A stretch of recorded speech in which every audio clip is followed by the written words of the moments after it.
Three big questions before retirement. This is part one, question one. What will my living expenses be? Well, we have fixed and variable expenses. Let's go over fixed. That includes groceries, utilities, cable phone, internet, auto payments, possibly mortgage, definitely property tax, and medical premiums. This averages somewhere between $3,000 and $7,000 a month for a retired professional. What about variable costs? Donations, clothing, hobbies, dining out. Dining out is a big expense for a lot of retirees. Theater, sporting events. Let's look at household. Cleaning, maintenance, yard, upgrades. Upgrades are often a big expense for retirees.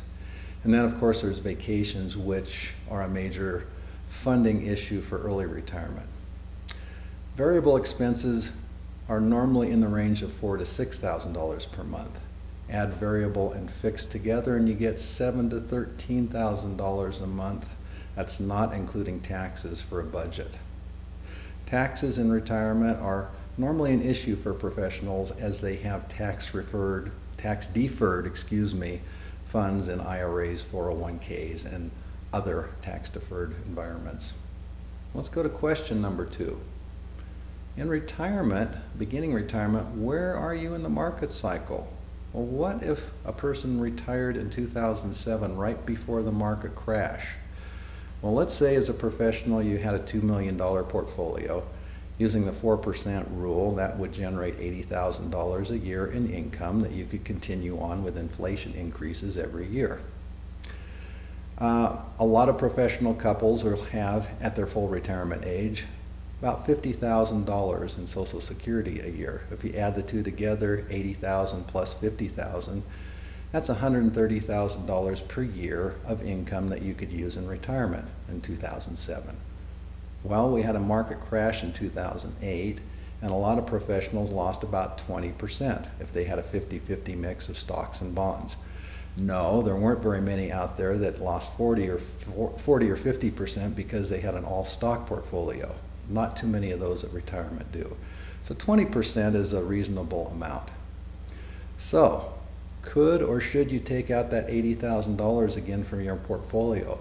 If it went down 20%, it's at 1.6 million versus 2 million. Is it safe to do that? Well, Christine Folland of T. Rowe Price followed the markets, and she says you would have been fine.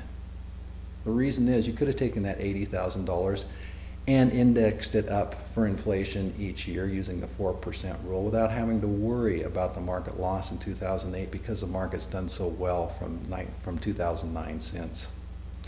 This, of course, assumes buy and hold, and that you didn't get out of the market in 2008. In any case, the first 5 years are critical to retirement success as far as funding. To be safe, back in 2008, you could have done two things. First of all, not take the inflation increase, which from 2008 to 2009 wasn't much anyway.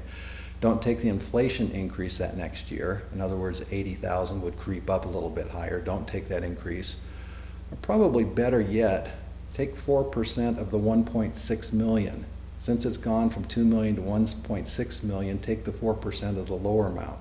The 4% rule says that you can continue taking out the same amount and a little bit higher each year because of inflation.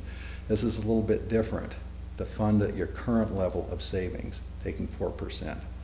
What that would mean was their $130,000 that they took out in 2007 would become $114,000. It would be $16,000 less.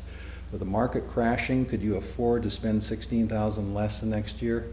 I think so. Here's another alternative. Have a 5-year bucket of very conservative funds out for the first 5 years. After 5 years, have the stock mix of, say, 50-50 or whatever your risk level dictates. That 5-year fund could be in money markets, CDs, and, say, short-term treasuries, all which are very safe. That means that your regular funds will have time to recover after the market has crashed. Question number 3 is, what should your sequence of withdrawals be? What's your best tax managed plan? Well, normally you use your taxable funds first. That's your cash funds. You've already paid taxes on them. Second, you'd go to your tax-deferred funds, which are 401k IRAs. You want them to grow as much as possible tax-deferred, so that's why you'd use your cash first. So cash first, tax-deferred second, and then tax-free, which would be your Roth third. Now, there are convolutions to this that can get very complicated, especially when professionals have, say, defined benefit plans, where it may make sense to do things differently and actually start taking out tax-deferred before cash. Please check with your CPA or tax professional who works with strategies and sequences.